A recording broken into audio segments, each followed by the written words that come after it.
in this group stage and will be a monster going into the main event.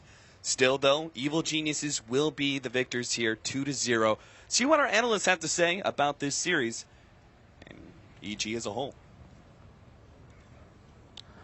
All right, C-Deck eventually, I guess, yeah, you could say getting shut down by EG here near the end of the group stage. Of course, C-Deck still has a match left, but that does secure EG top 2 spot, it sounds like, in Group B, and they should be pretty happy about that because suddenly it was starting to look like, oh, wait, we weren't clear of this. We could have various tiebreaker situations where the matchups are going to matter. EG wanted to play it safe. They secured the game, and playing 2 Techies games in a row also, that was a little bit surprising. Cinder, how did you view Game 2?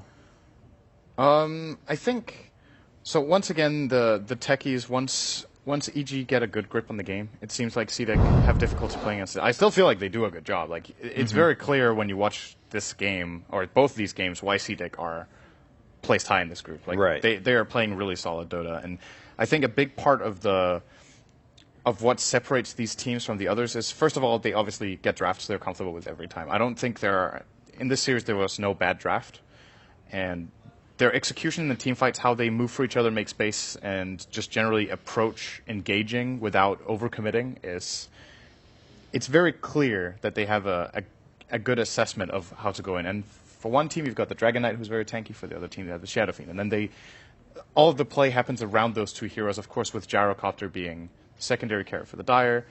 But all in all, just really quality Dota. I'm not sure what to say. I think Blitz with his final comment had a really good point.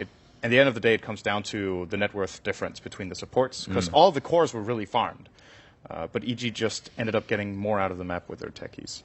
Yeah, Dakota, what about you? I mean, especially with the few changes that we've seen from Game 1 into Game 2 from both teams.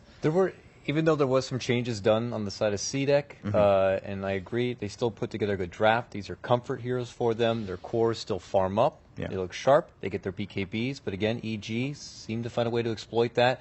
I believe Blitz said it as well. They were able to kite them easily, force out those BKBs, and then pounce right back onto them.